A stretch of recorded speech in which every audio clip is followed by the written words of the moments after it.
Good morning, everybody. Thank you all for joining us again this month for Coloring the Conversation on Perinatal Mental Health.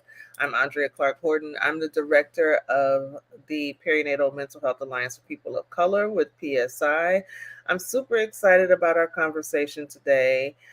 For those of you that may not know, November is one of among the many things we celebrate in November.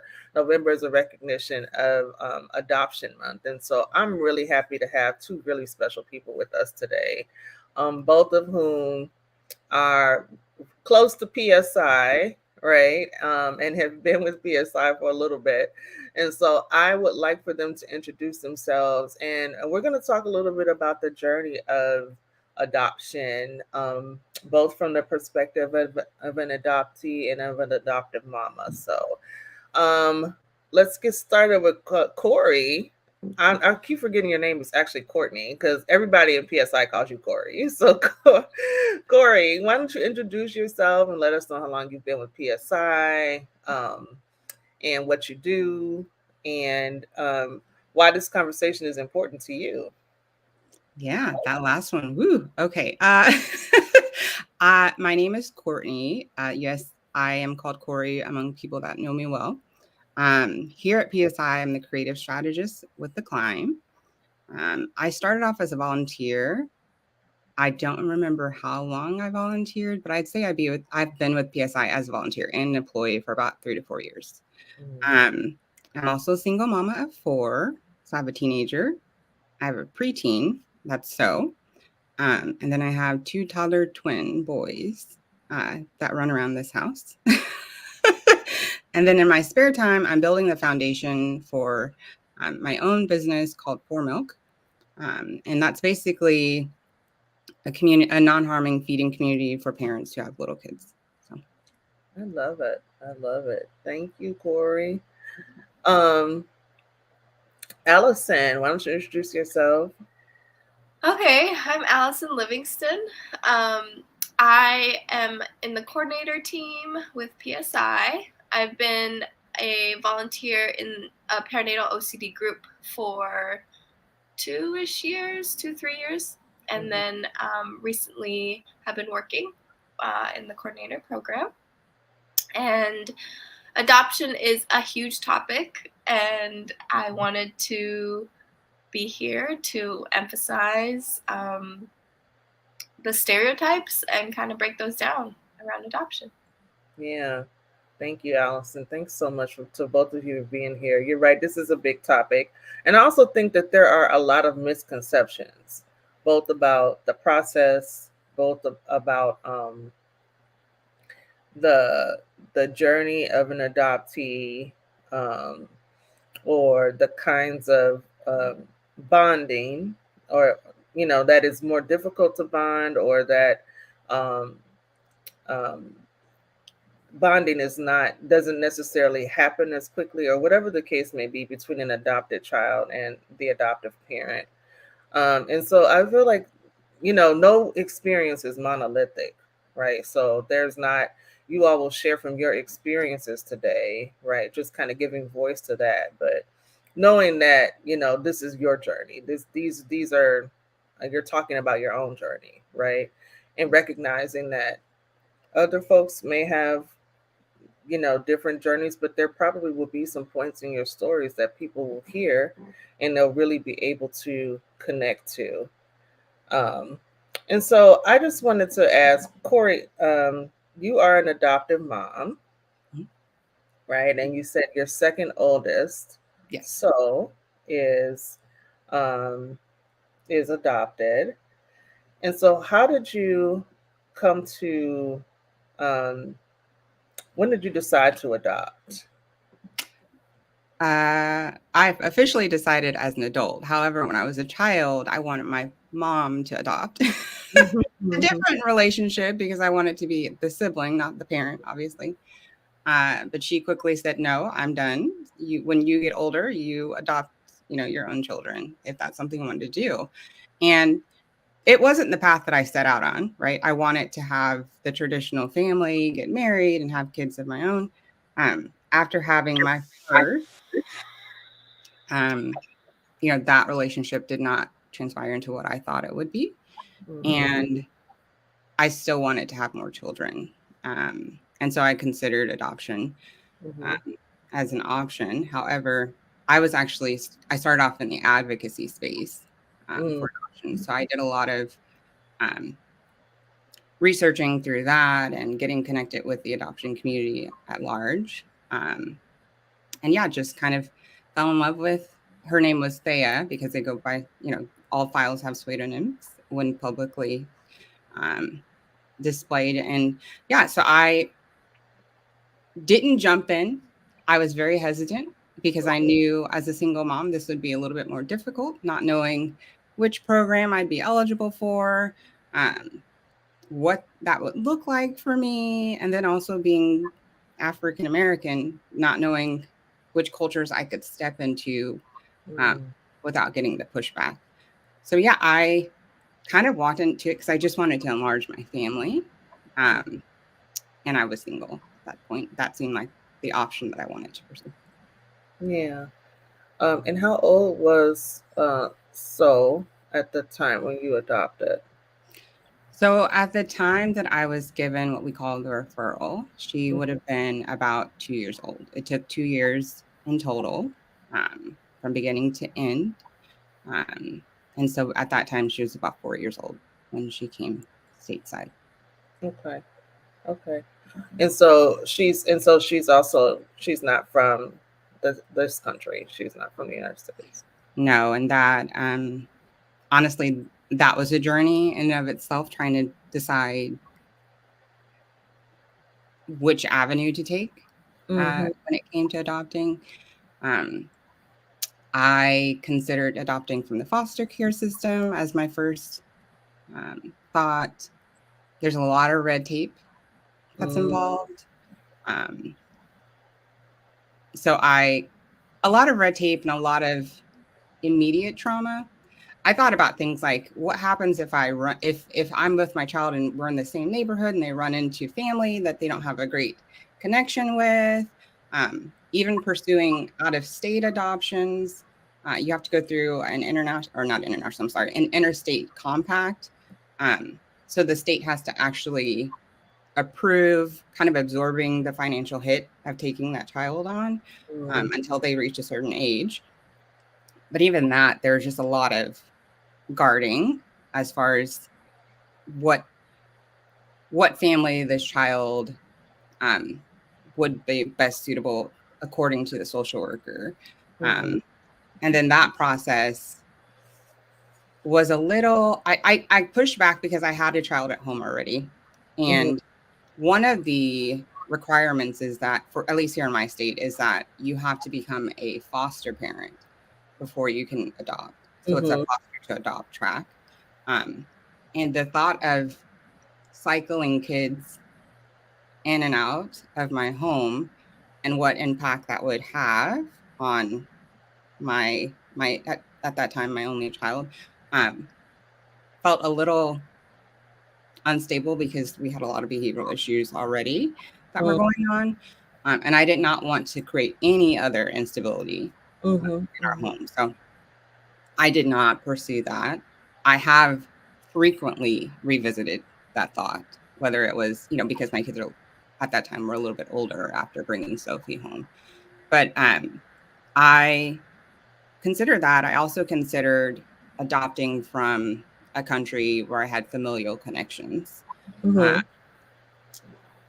I try to be careful not to shout out countries. Okay. For political. And so I really wanted to do that because I had a lot, it's history. It's making ties with your own culture. And I pulled back from that because I had heard some really discouraging information about families being lied to, and they're in situations where they can't afford to take care of their own children. Someone comes along and says, "We'll keep them in an orphanage, and then you can come back for your child." And by the time they come back, their child is gone. Mm-hmm. So I didn't want to be any part of Of that. that. Right. Yeah. I didn't want to have a conversation with my child later down the line and have to admit that I'd been part of that narrative. Um, so through all of that pursued and research, understanding that you don't know the history of any child to its Mm-hmm. truth, um, I leaned into special needs adoption because what I do know or did know at that time was a lot of times in other countries, those children are unfortunately discarded. Mm-hmm. And so for me, it was, I have history as an educator and as a behavior therapist Mm-hmm. with children who have disabilities. So, I feel comfortable as long as I know what I can handle and what I'm getting into. So, Yeah. Yeah. So that's interesting because you made the decision to not only adopt a child from outside of this country, outside of a country where you have some kind of familial connection, but you made the decision to adopt a child who has special needs. And so I'm wondering if I just it sounds like, well, knowing that you're adopting from outside the country anyway, we know that there's going to be some cultural difference between you and that child. So your child comes from a completely different culture than what your identified culture is. mhm. Yeah. Yeah. And so I'm wondering, Allison, as an adoptee, and your little name under your name, your description says South Korean adoptee. Um, Hearing Corey kind of share her journey to becoming an adoptive parent, um, if any of these things, if you've heard any of these things, or when you first found out that you were adopted, um, how did you find that out? And is anything in Corey's story kind of pulling at you in terms of being an adoptee? Yeah, for sure. Um, so we share the fact that we were both educators and we've been around children with special needs. Mm-hmm. Um, but my adoption story is like a very almost fairy tale version. So my parents, they are Caucasian and they're in Montana, so very white bread state up Mm-hmm. north. And we had an adoption agency in our hometown, very small. And one day, I guess my dad brought home a brochure and said, I think we should adopt. And my mom totally agreed. And she was like, I've been wanting to do this. And they went through the process and they waited exactly 9 months. And I arrived in November, actually, ironically. And I was about 3 months old. I was a baby. And ever since I was adopted and raised and brought up, my parents would tell me that story. You came on a blue airplane to California Mm-hmm. from Korea. We picked you up. They just had different women who decided on the airplane that happened to be coming from Korea to hold the babies because we were crying. And there were like 12 of us, and they would just like walk us off the plane and give us to the parents. Keep Mm-hmm. going. And we were adopted that way. My story was just like very fairy tale in the sense that my parents were really excited. They didn't have tons of um, issues, like Corey was saying, all the different avenues you have to go through and which country and everything. Our agency was just for South Korea, and it was pretty laid out and pretty clear of which babies to adopt. My mom had my brother, my older brother, and she was like, I want a girl. And so of course you can like pick the gender at that time. So that's kind of my journey. Yeah. So Allison, it sounds like you were fairly little when your parents shared the story of your adoption with you. Do you remember how that made you feel, or how did you think of that story? What did that make you think? You described it as a fairy tale, kind of a fairy tale adoption story.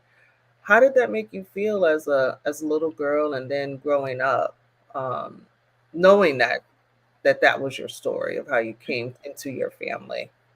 Yeah, so initially I embraced it. I loved being adopted. That was kind of cool. My parents gave me lots of books. They talked about the Korean culture. They opened my eyes up to different adoptees. Um, and I was unique. I definitely stood out. But then as I was raised and getting older, it was a really hard identity for myself. It was almost like an identity crisis. Mm, I had this Korean appearance, and I had a Korean name, and I didn't look like my family at all. mm, Um, mhm, I used to be able to joke, uh, everyone's white in my family, even the dog's white. We had mm, like this little Bajan poodle, and then he passed away, so I can't use that line anymore. But um, everyone was white, so I didn't connect or relate. And so now, as a mom, that's one of my major things. I'm like, mm. please look like me. My little kids, I have two, a girl and a boy, and I'm just like, can you just look a little bit like me? Can you have a little bit of something? I Yeah, want I want to have that connection. yeah, yeah. That experience of feeling, I'm sure it sounds like you felt loved by your family. Yeah. But at some point there's this like not truly being able to see yourself, that connection. Yeah. Um and I'm wondering for you if any of that resonates for you, Corey, as a mom of an adopted child. Like any of that, I don't know if So has expressed any of those things to you, or if sometimes you're looking at So and you might feel some of those same things. Yeah, when I say this conversation can go in so many directions. um, the challenging thing about So is that she is a child who is deafblind. Um, Oh, okay. so Hmm. no, but I still have those concerns. I think for me, it's how do I give her that information? For me, it's the question of, does she even know that she's in a different country? It's like that on that level. Hmm. Does she know who I am? Does she know, um, just that in the very beginning, when you adopt a child, one of the things that they tell you to do is to what we call cocooning. And Hmm. that is, don't expose yourself or your child to anyone else. Just stay within your home and create that bond. Because Hmm. what tends to happen is, because these children have been, um, whether it's, just like you're in America, you're moving from foster home to foster home, and you just don't have that time to connect and build that trusting relationship with someone when you are constantly in motion and needing to have that trusting relationship, like every human being needs to have that. uh, Hmm. you you don't have a sense of grounding almost. And so Yeah. we spent probably about 3 months. Now, I think at that time, the recommendation was probably about 6 months. I'm a parent who's running the household, so I couldn't take that much time off. Um, Hmm. but yeah, so we did go to like family, because it was in holiday season as well, so the end of the year when she came home. And we did go to like family events, but we would stay in the back room because the acoustics and just the motion was just too much. So we tried to cocoon ourselves where I wasn't isolated completely, because I needed to be out too. Um, but yeah, we didn't go out and do all the social stuff. She did not go to school immediately. Like, it was not throw her out into the world. It was, let's protect her. Let's get her to know who we are, and let's build this trust Hmm. first. Um, so yeah, for me, it is on a very basic level, does she even understand what's Yeah. going on? So Wow. And how old is So now? she just turned 12. Okay. Okay. And so you said something a little bit earlier as well, Corey, about in thinking about the process and the path that you wanted to take, having decided that you wanted to adopt. You were thinking about one of the things you took into consideration was how would this child mesh with my oldest child, like how what I don't want there to be some kind of connection or there to be some kind of conflict, Mhm. and that it might have an effect on my oldest child's um, well-being. But I'm wondering if you thought about that for yourself too, like when you're thinking about your own kind of like mental and emotional health as you were deciding which of these paths would be the best path for you. Honestly, no. I don't think I considered that even when I had my first child. Like, what would the Mm-hmm. what sits on the other side of bringing any child into your family? Mm-hmm. Um, kind of to relate it, like it wouldn't have, hindsight, it wouldn't have mattered um, if we were bringing children in and out of our home, if we brought a child in and they were close to, because there are a lot of considerations like age gaps are a big conversation, or birth order is a big conversation. Um, how many boys and girls do you have? Do they share? Like all of those things come into play, Yeah. and they dictate which door you can walk through. Uh, Mm. and so it wouldn't have mattered what what um, path I chose, because at the end of the day, they're people, and we have conflicts or we get along or whatever that is, and that's kind of just the makeup of a family and trying to figure out, okay, here we are. What do we do with that, right? How do we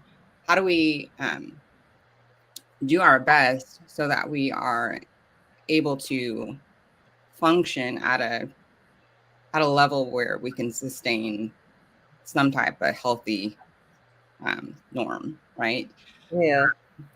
And for me, it is very challenging because there's just so many balls up in the air that I would not have. I thought I was prepared. Like I did all Mm-hmm. the trainings. I um, sought out all of the professionals to help guide me through. Like, okay, well, what does this then look like? This is all the information that I need. I connect it with our international adoption pediatrician here at the Mm-hmm. Children's Hospital. I mean, I was doing all the things. I talked with other adoptive families. I connected with the adoptee experience, like all the things that you can imagine, and it still doesn't prepare you for the reality that this is this individual child, Individual and you got child. to fight like hell to give them everything that they need. Um, it's not a, I guess to me, it's not a, um, am I having or am I struggling with my mental health? I'm struggling with a system Yeah. there to support me. And because of that, it's a strain on my mental health, right? Yes. I Yeah. think that's kind of more in line with what I experienced. Yeah. Yeah. Thank you for that. Thank you for that. Yeah. And I guess not being an adoptive parent, but being a parent, you think um when you said like you did all the things that you thought you needed to do in order to prepare, Mhm. and you really just don't.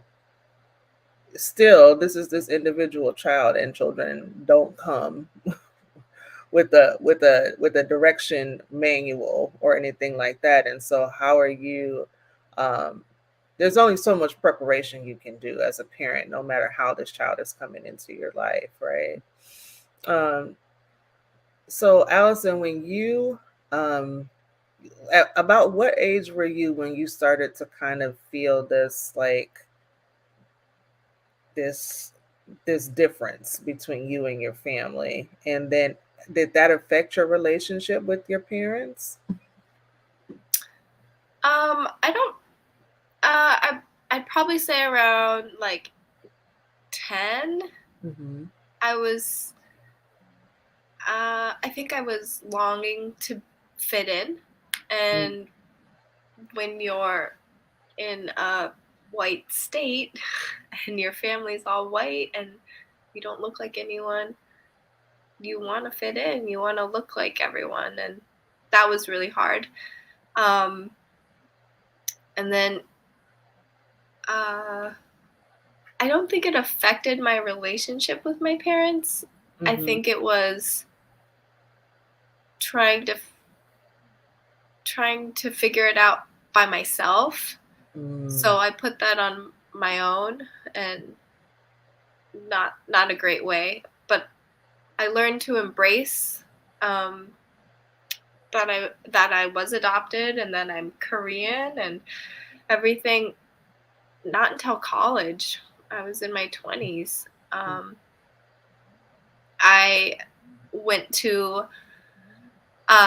undergrad in a really cool city, Portland, Oregon, and there are lots of Hawaiians there, which just geographically, I think, as well as Japanese. I mean, it was a very diverse school, and some of my best friends are Hawaiian, and I was like, people were like, "Oh, you're Hawaiian too."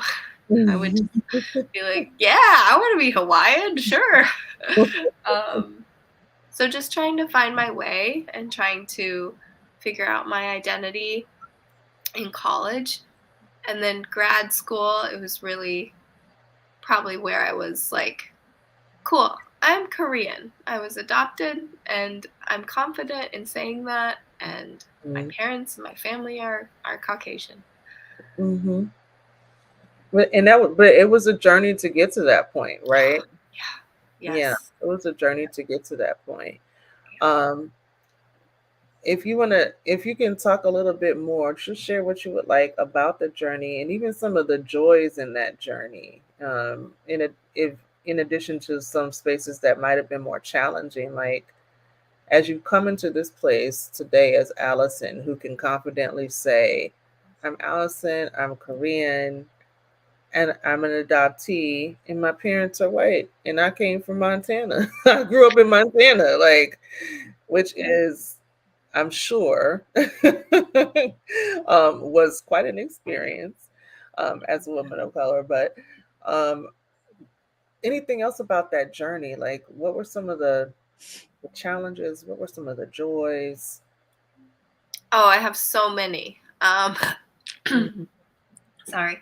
But one of them that sticks out is my dad does the stance. So I made this up. I just labeled it the stance. When we would go to even like McDonald's or like a little restaurant when I was growing up and little, everyone would order. I would order food, like chicken nuggets, whatever. But then the cashier would just like close out for me. They'd be like, "Oh, like I'm ordering for myself, like separate. I'm not with that white family." Granted, physically, I mean, I have two brothers, my dad and mom. They're all Caucasian. The boys are all over 6 feet tall. So it's like a 3-man basketball team walking around. And I'm like 5'3", so very different. Like it's very hard to tell that we're all connected. So the stance originated when I would order at a restaurant, or we'd be in an airport and getting all of our luggage and getting ready to go on the airplane, and people would want me to take my suitcase and kind of push it separately while my family was doing in a different aisle, etc.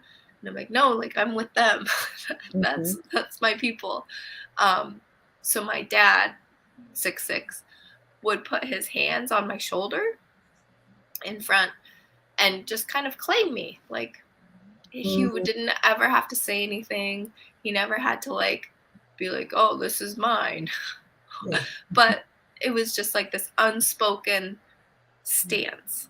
And so that's where it like originated. I love that. I have Yeah. Yeah. And then I have another story that really sticks out. In college, I was going to become an intern for the study abroad company, and I was so excited. And I was doing an interview, and so I was sitting in the waiting room, and it was what you think of, like that stereotypical like chairs in a waiting room, and I'm sitting in one of them with all of my binders and whatnot in my bag, and I'm a little nervous.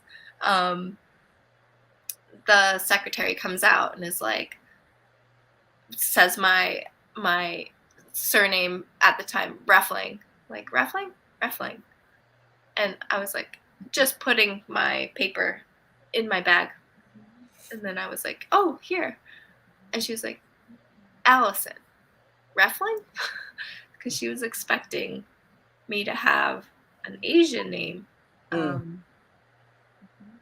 so I was like, raising my hand, I'm here, kind of like, it's me, in order to go in for that interview. Yeah. How did that make you, those kind of instances where the people were having kind of like these moments of dissonance like with you throughout your life? Did you just kind of get used to it? Um, did it frustrate you or make you angry, or how did you feel about that as you've gone through the journey? Definitely frustration, definitely anger. Because again, you want to fit in, and especially in high school, that's all you want to do. You just want to fit in. You don't want to be unique or different or stick out or do anything that's outside of the friend zone box that you're in. So that was really challenging. Yeah. I longed for the long, like, skinny legs that white people have. I longed for just looking the double eyelid I have. I'm learning to embrace that. Lots of things, yeah. Yeah. How are your brothers? What's your relationship like, or what was your relationship like with your brother? Are they both older than you, or are you in the middle? I'm right in the middle. So my older brother is 3 years older, and my younger brother's 3 years younger. Oh wow, you're right in the middle. Yeah. We are pretty close. We're not similar in a lot of different avenues, not just physical, but our interests are different. But we're siblings. I can call them up, they can call me, we can connect. Yeah, there's a lot of love there. Yeah, I love that. Corey, what about stories from your journey as an adoptive mom? Like, what are some of the you've talked about a few of the challenges, but what are some of the things that stand out to you as either challenges or great joys, and your soul's relationship with her siblings? Soul's relationship with her siblings, I'll start there, is very interesting. And not just her siblings, but even her cousins. It's been very interesting to watch children that are just kind of, in public spaces that we frequent. And a lot of times it's adults who will get in between, even at school, like when she started school. Like sometimes there's this barrier of protection that comes in place because they're not really sure what to do or how to initiate. Just that allowance of kids to just be kids. And then there's times where you have children, they don't know what to do. But what I found with regards to, our family is that they're so much more inviting because they know Sophie, they know her quirkiness. And, from a very young age, they will come and they'll, cuddle or soothe or, just kind of come right into her space. And she's very receptive. of same size hands, right? Because she understands, oh, you have a little hand. You're like me, right? Whereas, all the helpers, we have larger hands. And so we come in and we are more so dictating what she can and can't do, right? So it's a very different relationship. So she's come to understand, like, oh, this is a different, like, you're fun. Like, you're fun and familiar, and you're telling me what I don't want to hear, basically. like any other kid, right? Right. And her communication comes all through touch. So just kind of lay that down. But as far as the journey itself, like it has been challenging. I mean, I can't sugarcoat it. It's, there are beautiful moments that I get to share with Sophie or, really in the beginning, I think was probably the most, it was the most beautiful presentation because we got to see her blossom into this child that would just sit in one place and rock, just to kind of give you a visual, and just knew herself, just wanted to stay right here within herself, to being this child that, would shake my hand off, take off with her cane. She's like, look, I got this. The challenge that I am still going through, I still have to lean on going to support groups. I'm still looking for my knight in shining armor, so to speak, of a therapist, right? Because that's a process. I can't, like, I have to have that ongoing support behind me, because it is a daily journey and a struggle. Whether we're talking about the educational system, trying to figure out what's going on medically with her, really trying to establish something that hasn't been known for deaf, blind individuals here in America, which is, the world operates in a way that is not accessible for them. Right. And so it's very difficult for me as a parent to create that space for her when I'm not familiar what that looks like. I can try my hardest, but I'm not her. And in doing that, I try to connect with people who exist in her community. And I lean on their voice to get a guide for, okay, how do I do this, this thing of, making sure that her routines work for her? Or how do I communicate in a way that she's understanding? How do I get her up and down the stairs safely where she feels like she doesn't feel like she's going to fall, because she's leaning on just every bit of guidance from me? All of those little things where I can think in my head, like creatively, about how to strategize around just that. And I'm a miss every time because I'm sighted and I can hear, and it's a whole different perspective. I remember we brought in a community advocate who is also deafblind, and on navigating stairs, she was like, oh, just put your hand out to kind of give her leverage so that she can just know that you're there to support. Like, you don't have to do all of the, heavy and like the independence of her getting down the stairs is absolutely fine. She just needs to know. I tell you, that changed our life. Like, I was like, oh, I wouldn't have never considered that, because I'm over here as a parent, like, you can't fall down the stairs, honey. So let's just let's bubble wrap you. Right, right. And that could be detrimental to her development, right? Because she's not given that level of independence of, hey, I can do this. So I have steered the way to try to get other people to understand, look, whatever she's showing you she can do, lean on that and step back.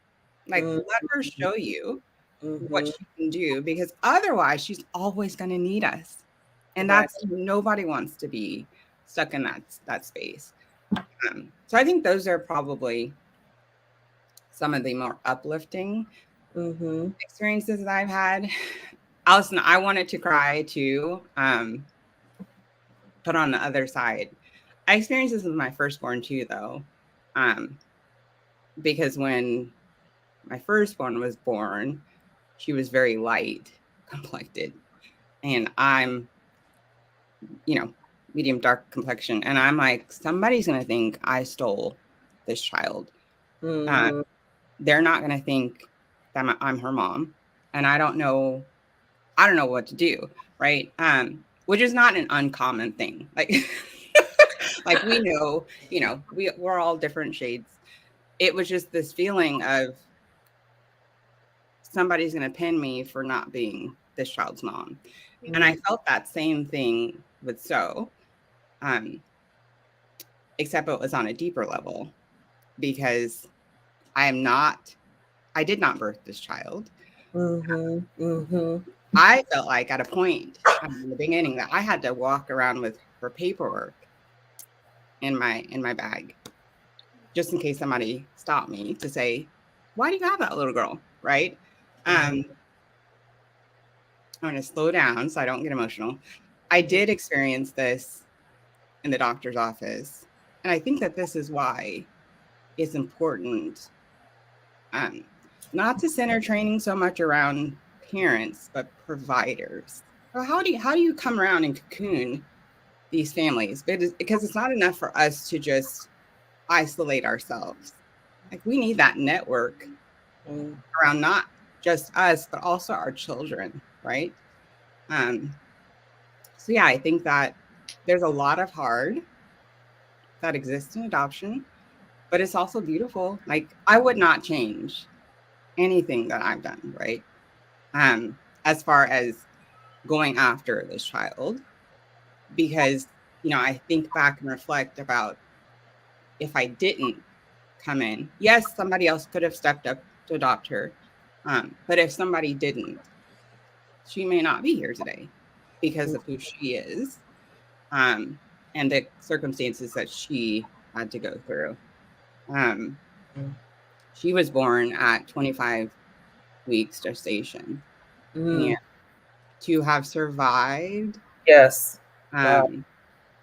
living in an orphanage at that, in a country that is not still today as advanced as we are here. She's a miracle baby as far as I'm concerned. Yeah. So there's a reason why she's here, and she's teaching me. I'm not the one who's blessed, or she's not the one who's blessed to have me. I'm blessed to have her. So yeah, it's hard, but it's definitely worthwhile. So I love that. Thank you, Corey. Wow. Allison, I'm wondering what your journey as an adoptee has taught you about being a mom, taught you about parenting. So much.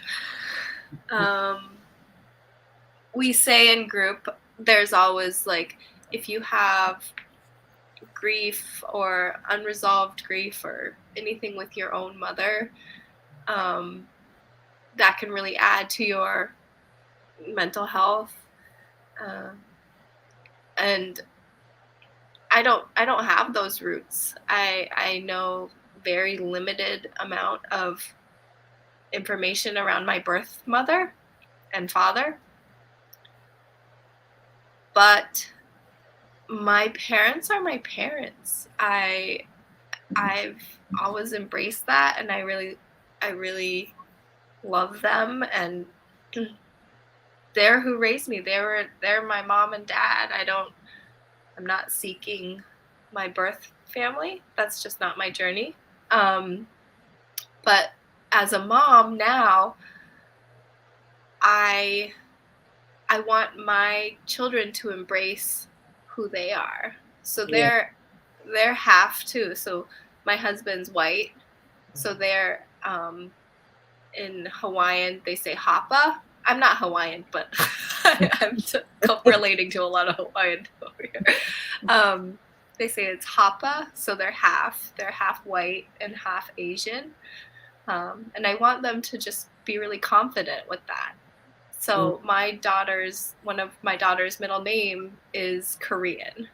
My middle name is Korean. I want them to honor that and just kind of like embrace it. I also am really happy and pleased with where we live. We live in Southern California, and it is way more diverse than Montana, than Colorado, than a lot of those Midwestern areas. So I'm really happy to be where we are, so that they are confident in who they are. Yeah. I love that. Thank you.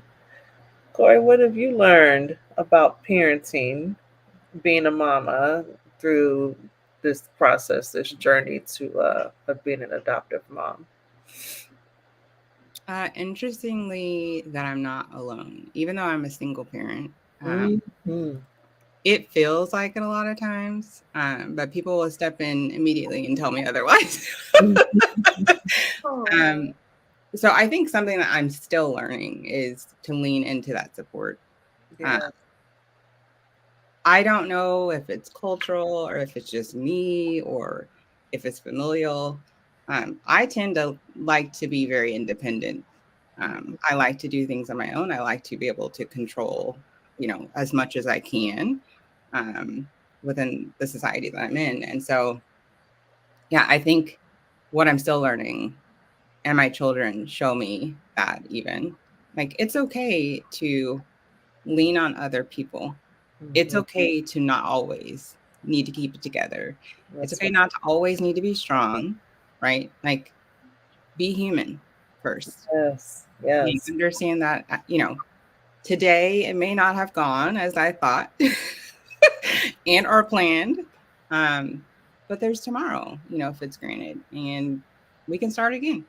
And, it's, I used to love, I don't know, maybe I'm the only one who's done this, but I used to take a piece of paper and like sketch out like who I want it to be. Like, I want to be, I want to wear this. I want to have perfume. Like, my staple piece is going to be, just like the vision of what I want to be. And I think what I try, or where I missed, is we tend to look to the future. And I wish I had Wendy's quote in here. She said it beautifully. But we tend to look to the future to shape where we want to go. And instead, if we just sit right here in this moment and be who it is that we want to be, then we have this better sense of fulfillment. Because if I can invest into that character trait that I want to be, if I can be more loving, if I can be more gentle with myself, right, then that gives me that energy to get to that next step. Yes. Right? Because if I'm all the way out in the future and I'm not making steps to get there, I'm never going to get there. So I have to start here. I have to be in the moment. And I think that that's one of the things that I learned during the pandemic, for sure. It slowed us down to the point to where you had to like just focus on today. And I've tried to stay in that mindset. So that's where I am. I love it. Thank you. I love that. What a great reminder, and I think a great way to kind of wrap our conversation today. Because I was, as you were talking, I was thinking of um, of what it really means to parent. Period, and how my son, who just turned 10, will constantly remind me when we're together. He doesn't really care what we're doing, is that we're together, but he wants me present in that moment with him, right? And so he constantly brings me back into the moment. Mommy, put your phone down. Mommy, why are you working so much? Mommy, I just want to cuddle. I just want to cuddle, mommy. Can you just cuddle? I don't care what we watch on TV. Can we just cuddle? And is this reminder of, when you start thinking so much about what you have to do and going forward into the future, you miss the beauty of the moment, right? And this is what life is, right? It's a collection of these moments. It's a collection of these memories. It is it is Allison's dad, like doing the stance to say, "Oh, this is my baby girl," like without saying a word. It is taking that time and slowing down to recognize what's happening and what's important in the moment, right? Um, that helps bring me, I know, back into myself and the beauty of what it means to be somebody's mother. Yeah, I love it. All right. Allison, do you want to say something else? No, that was beautiful. I want to thank you both so much. Thank you for sharing your stories. Um, Ale says, thank you guys for sharing your stories. Thank you all so much. I know that, like Corey was saying, this could have gone in a million different directions. But I think it went in exactly the direction that we needed to go to. And you all almost got me to cry really early in the morning, but I held it together. And you can see, for those of you watching, you can see how to follow us on our social media platforms. But I also want you to know, if you are an adoptive parent, if you're a parent who is pregnant or just given birth, and you are not quite feeling like yourself and you feel like you need somebody to talk to, you need to find some help in your area. We all work for PSI, and Corey and Allison even started as volunteers, but it's such a great place, that they've come in to work to work for the organization. But you should see, scrolling across the bottom now, the number for our helpline, where we have people who can help you and help to get you connected to a coordinator in your area in English or Spanish. The maternal mental health hotline number is scrolling. And so even there are people there that speak multiple languages, so not just English and Spanish. And even if you are the loved one or friend of someone who you feel like is going through some kind of depression, or they're not quite themselves and they've just given birth, just recently adopted, you can call too. There's somebody that can help you get the help to them that they need. But ultimately, if you're in crisis, um, and you feel like you might do something to, because you can't take the pain, and you might feel like you're hurting yourself or doing something drastic like that, please don't. There's help for you, and you don't even have to dial 7 to 10 numbers. Just dial the number 988, and a crisis counselor will be on the other side of that line to help you. Okay. All right, I want to thank my guests, Corey and Allison, so much for sharing with us today. This has been a really special and great conversation, and so we'll see you guys next month. Again, December the 15th, I think, is our next Coloring the Conversation, and we're going to be celebrating. We're ending the year talking about living in joy, right? And so we'll see you December 15th right here on Coloring the Conversation. All right. Everybody have a great weekend. Thank you. Thank you. Bye.